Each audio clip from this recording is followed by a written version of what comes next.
we delve into the poignant story of Bethany Ann Decker, a vibrant 21-year-old from Ashburn, Virginia. According to her mother, Kim, Bethany radiated warmth and positivity, possessing an infectious smile from birth. As the eldest of 3 siblings, Bethany embodied confidence, encouragement, and support. Academically gifted, Bethany secured admission to George Mason University, pursuing a degree in global and economic change. Her roommate attested to Bethany's remarkable intelligence, recalling how she could effortlessly craft an A-grade essay in just an hour, often starting the night before. During her freshman year, Bethany met Emil Decker, a dedicated cadet in the Reserve Officers Training Corps, destined for the Army National Guard. Emil's romantic nature deeply impressed Bethany's family, who noted his thoughtful attention to detail. He would recall even the smallest gestures Bethany mentioned and transform them into meaningful actions. Bethany's family warmly welcomed Emil, sensing an instant connection. After a few years of courtship, Emil proposed, and shortly thereafter, Bethany discovered she was pregnant, embarking on an exciting new chapter. Bethany and Emil were thrilled to start their life together with their newborn son, Kai, despite the unexpected pregnancy. However, the realities of financial strain and parenthood soon took their toll. Emil's Army National Guard training and impending deployment to Afghanistan added to the pressure. To make ends meet, Bethany balanced her studies at George Mason with a part-time restaurant job, while their families provided essential support. As Emil prepared to leave, Bethany struggled with the looming separation, feeling as though they were drifting apart and living separate lives. Bethany expressed concerns to Emil about rushing into their commitment, suggesting they should have planned more. This led to a decision to take a break and consider separation. Emil, though upset, prioritized giving Bethany space. As Emil departed for Afghanistan, Bethany relocated to a new apartment, closer to her job to maximize her work schedule. It was at the restaurant that Bethany's life took a dramatic turn upon meeting Ronald Roldan, a 31-year-old native of Bolivia. Bethany soon found herself in a romantic relationship with Ronald Roldan, citing loneliness and isolation due to Emil's prolonged overseas deployments. Despite friends' concerns, Ronald moved into Bethany's apartment. Her best friend, Sarah, was shocked, but ultimately prioritized Bethany's happiness. Although Bethany and Emil were separated, communication had dwindled, and Emil sensed something was amiss. The relationship between Bethany and Ronald was troubled from the start. Ronald exhibited controlling, jealous, and violent behavior, evident to everyone.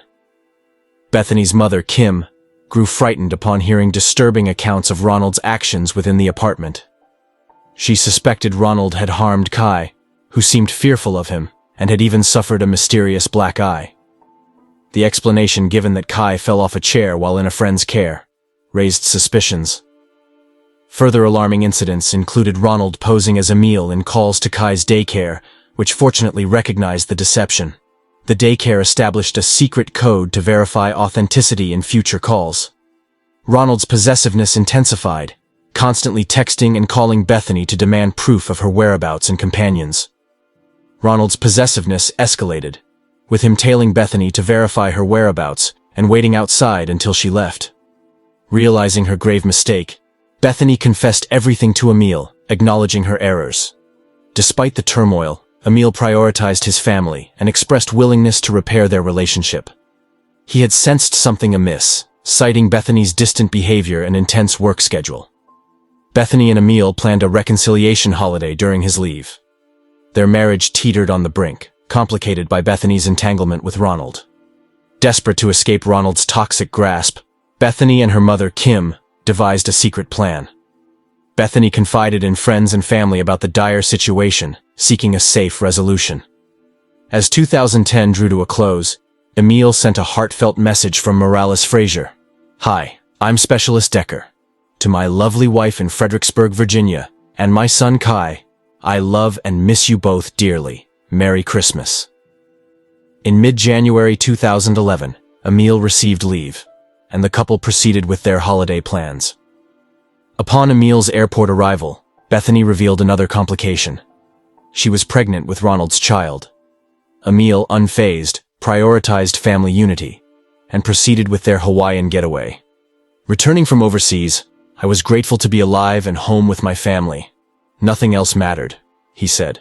The Hawaii trip proved rejuvenating, with the couple laughing and reconnecting. It seemed their relationship was on the mend. Upon returning on January 28th, Bethany visited her grandmother, sharing stories of their trip while making pizza together. Her grandmother sensed unspoken struggles, recognizing Bethany's youth and overwhelming circumstances were taking a toll. Bethany's grandmother noticed the weight of her responsibilities and secrets, but Bethany didn't divulge everything, leaving her grandmother concerned about the unresolved issues. Bethany later confessed to feeling overwhelmed by stress, guilt, and sadness, hitting rock bottom.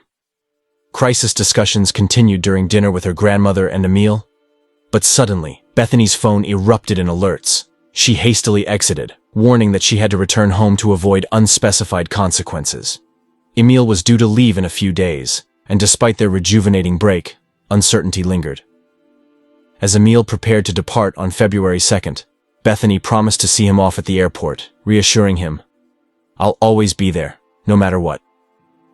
However, Bethany failed to appear. Emil contacted her restaurant, discovering she hadn't worked in days.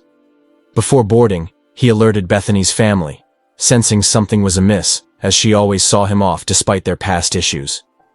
In the ensuing days, friends and family tried reaching Bethany, but she remained unresponsive, sparking growing concern. Bethany's mother, Kim, received cryptic phone calls, while her friend Sarah noticed suspicious Facebook messages supposedly from Bethany. Logging into Bethany's account, Sarah initiated a chat, quickly realizing the responses weren't from her friend due to broken English, misspellings, and uncharacteristic ignorance. Sarah alerted Kim, who had already received similar concerns from 4 others, suggesting Bethany's account had been hacked. Emil also received an email from Bethany's account, which he believed wasn't written by her. Bethany's grandparents, living nearby, visited her apartment complex, finding her car parked at an odd angle with a flat tire. Previously unaccounted for, the car's sudden appearance raised concerns. They knocked on the door and were met with eerie silence. On February 19th, they reported Bethany missing to 911. While it wasn't unusual for Bethany to go days without contact, 3 weeks had passed before the family realized the gravity of the situation. Authorities swiftly responded to Bethany's disappearance, considering her pregnancy and prolonged absence. A rapid review of her phone, credit, and debit card activity revealed no usage since January 29th. Investigations showed Bethany hadn't attended classes, worked, or checked into nearby hospitals. Her passport remained at home, indicating she hadn't left the country. Police searching her apartment found no signs of forced entry or struggle, with belongings still intact, suggesting no planned departure. Her car yielded no clues.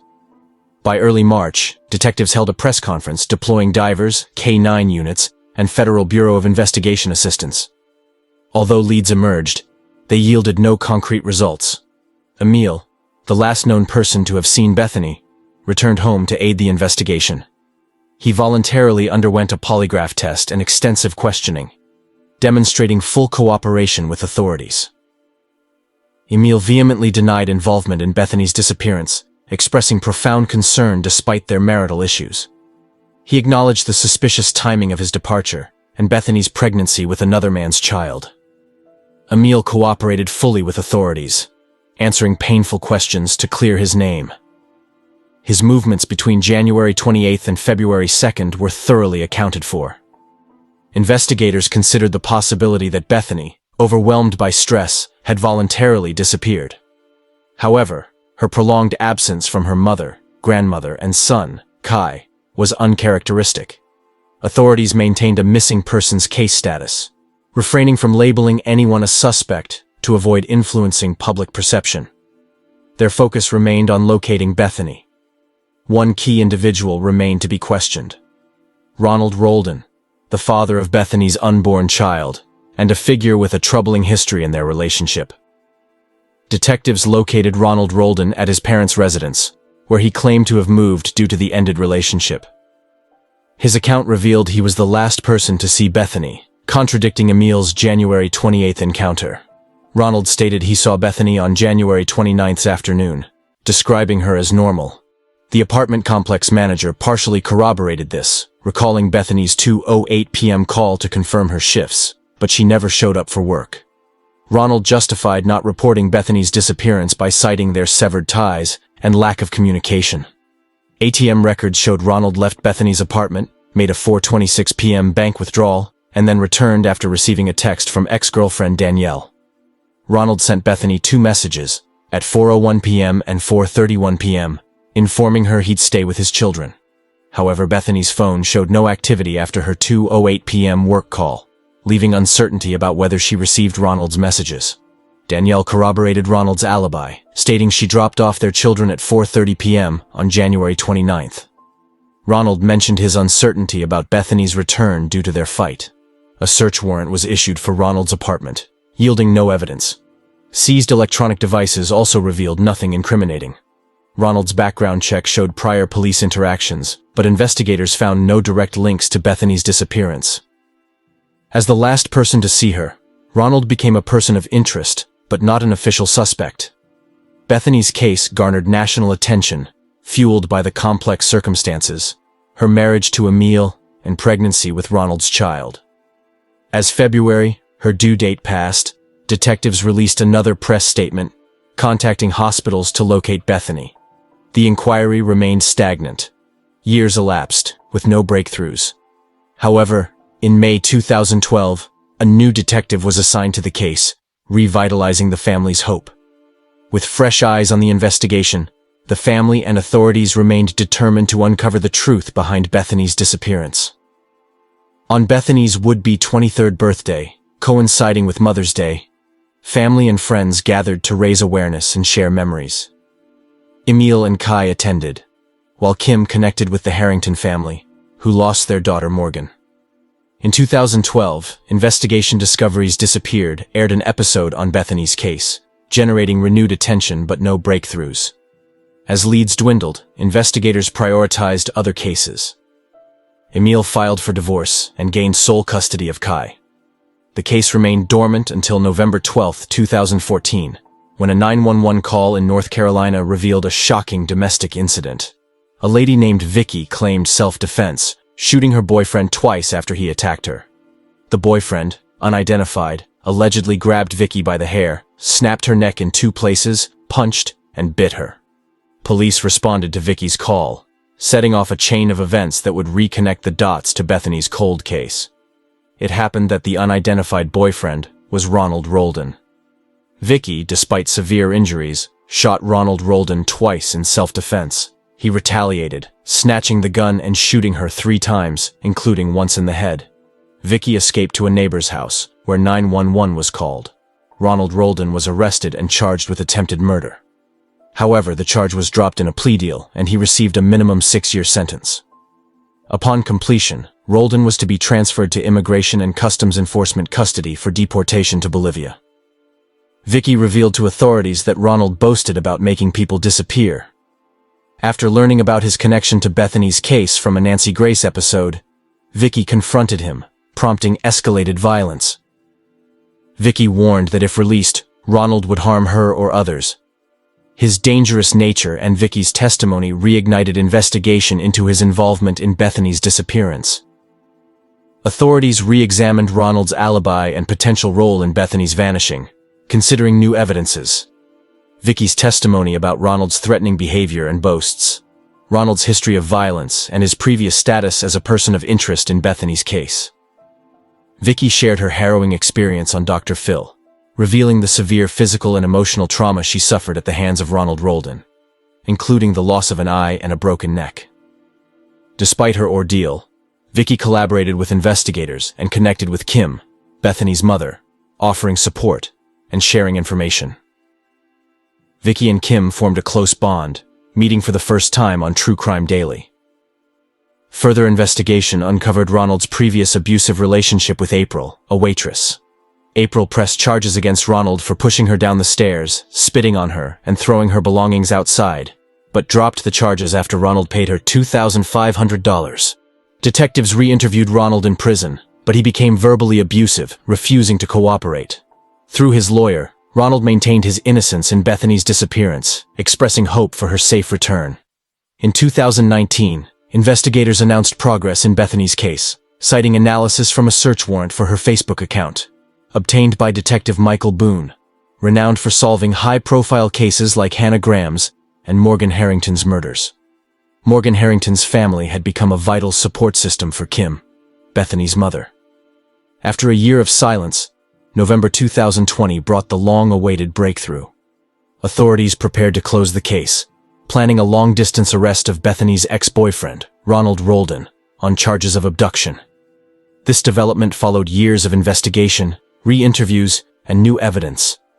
The impending arrest marked a significant milestone in the nearly decade-long search for Bethany, bringing hope for closure and justice for her family.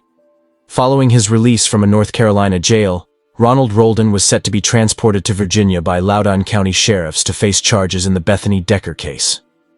Investigators discovered a crucial link.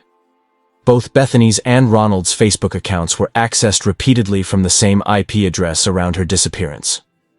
Roldan was initially arraigned on abduction charges, which were later upgraded to second-degree murder. Prosecutors deemed the circumstantial evidence robust, making for a solid case. Roldan's lawyers requested bail, but the judge denied it. He pleaded not guilty, and his trial was initially set for August 2021. The trial faced multiple delays, first to February 2022, and then to January 30th, 2023, due to the release of 60,000 additional files by the county sheriff's office. This allowed Roldan's defense team more time to review the evidence. Interestingly, the new trial date coincided with the 12-year anniversary of Bethany's disappearance. However, the trial ultimately didn't proceed. It's been over a decade since Bethany Decker vanished from her Ashburn home, with her body remaining unfound. Her former boyfriend, Ronald Roldan, pleaded guilty to her murder. Initially, Roldan was convicted and incarcerated in North Carolina in 2016, granting the Loudoun Sheriff's Office additional time for investigation. Upon his release in November 2020, Roldan was charged with Bethany's murder. He pleaded guilty in November 2022, with details sealed until sentencing. Roldan faces up to 40 years in prison. As part of his plea agreement, Roldan recounted the events. An argument ensued, and he pushed Bethany, causing her to fall, hit her head on the windowsill, and die instantly. Fearful, he placed her body in a bag and disposed of it in the trash compactor. However, authorities and experts question Roldan's claims of accidental intent, citing his history of abuse and violence. Moreover, evidence disproves his denial of accessing Bethany's Facebook account. In February 2023, Roldan received a sentence of 12.5 years, with 27.5 years suspended, due to his plea deal. The maximum 40-year sentence allows for reconsideration if Roldan commits another crime or violates release conditions. On November 30th, 2010, a chilling 911 call from Earl Black alerted authorities in South Salt Lake, Utah, to the brutal murder of his wife, Sherry Black, at their bookstore.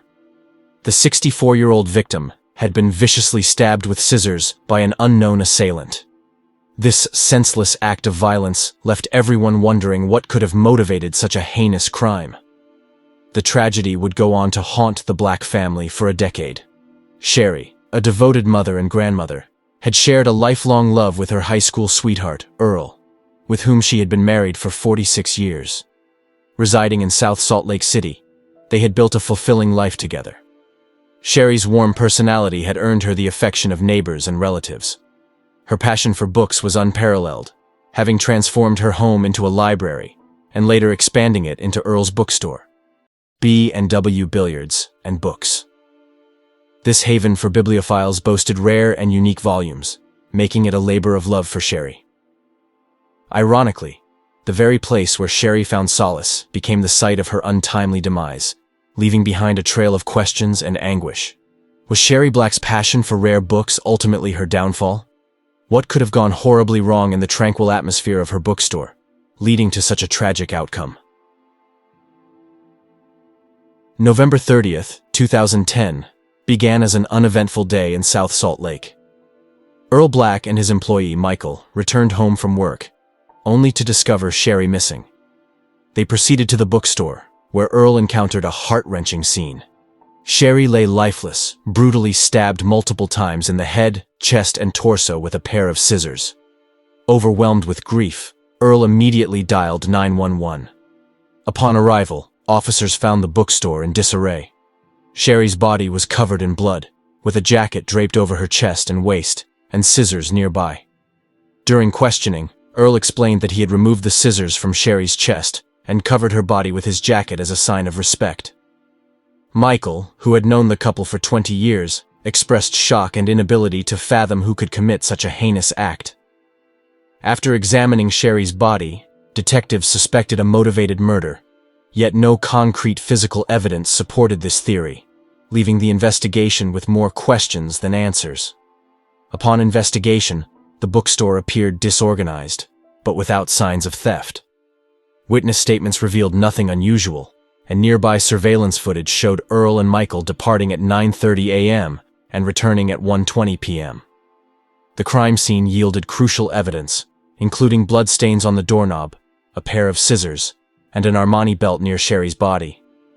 Forensic analysis of the blood revealed a male DNA profile. Earl disclosed a meeting with a book vendor on the day of the murder, scheduled for 10:30 a.m. The vendor contacted Earl afterward, stating they had visited the bookstore. During police questioning, the vendor explained that they waited 45 minutes without finding anyone and left without encountering Sherry. Police suspected Sherry's murder occurred during the vendor's visit, prompting further investigation. The vendor cooperated fully, providing DNA and attending questioning with their attorney. Despite this, the investigation continued, seeking justice for Sherry's tragic demise. The vendor's DNA results didn't match the crime scene evidence, eliminating them as a suspect. With no new leads, detectives expanded their investigation to Sherry's friends and family, collecting DNA and palm prints. Unfortunately, this yielded no matches. A potential break came when 45-year-old Christine Marie Gable was murdered on December 18, 2010, in a similar manner to Sherry. Paul David Vara, 31, was identified as Christine's killer, leading police to consider him a suspect in Sherry's murder. However, investigation revealed Paul had been incarcerated at the time of Sherry's murder, ruling him out as a suspect. In 2017, Greg Miller, Sherry's son-in-law, announced a $50,000 reward for information leading to a breakthrough. Although this generated new leads, none proved fruitful. As years passed, the Black family endured ongoing pain, yet they remained hopeful that the case would eventually be solved, holding on to the belief that justice would prevail.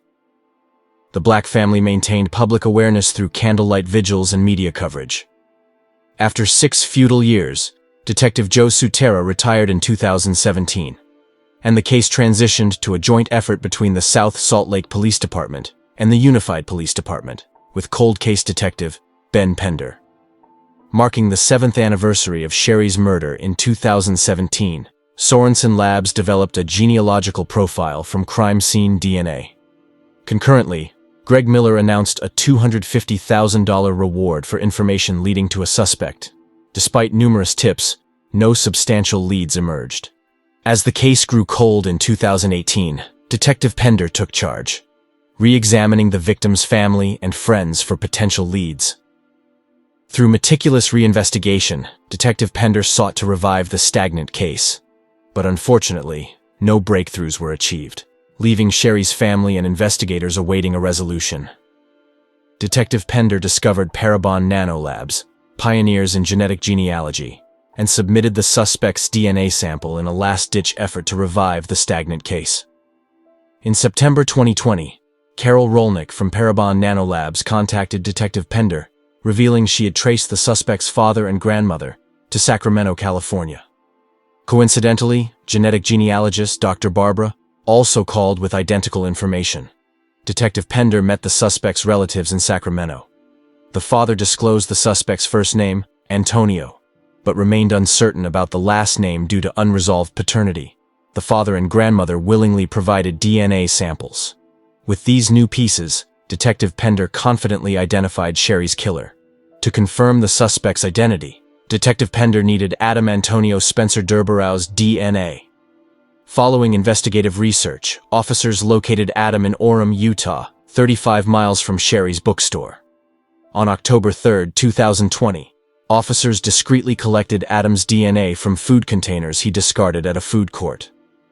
Testing revealed a match on October 6, 2020, resolving the decade-long case.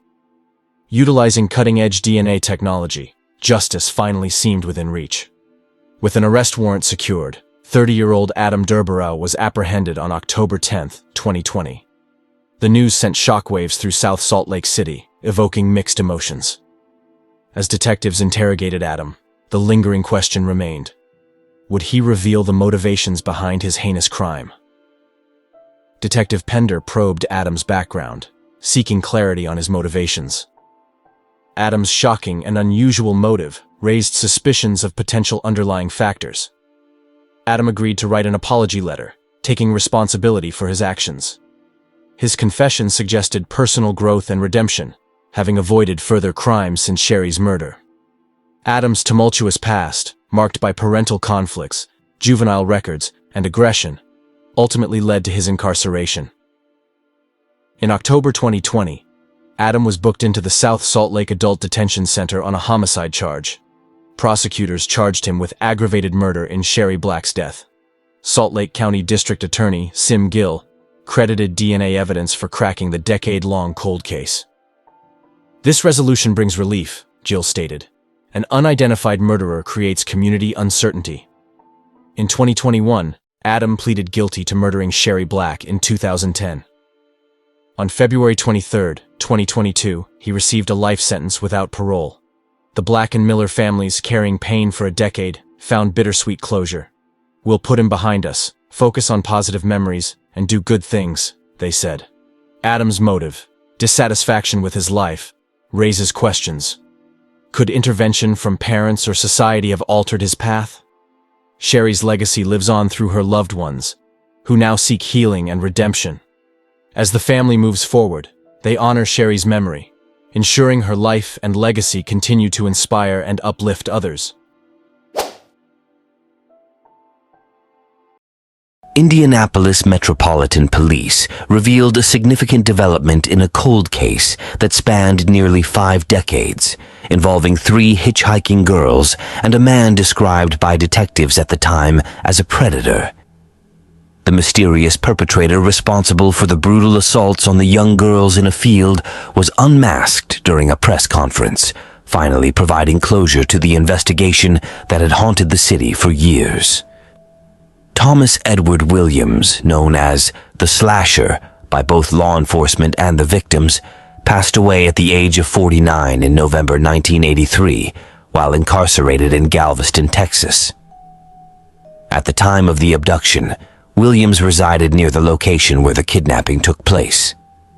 In 1975, 3 girls hitchhiked along the 800 block of East Washington Street in an attempt to reach an amusement center. Upon realizing that something was amiss, when the man who picked them up had removed the inside door handle of the front passenger door, they soon found themselves in grave danger. The man, believed to be in his 40s, drove the girls past their intended destination and into Hancock County, eventually veering off onto a county road and into a cornfield. It was there that he sexually assaulted the youngest girl, who was only 11 years old at the time, stabbing her 3 times in the throat and 15 times in the chest. Subsequently, he slit the throats of the 13-year-old and 14-year-old before leaving them all for dead. "I heard him moving around, then the car door closed and the engine started," recounted the eldest victim during an interview in February 2018.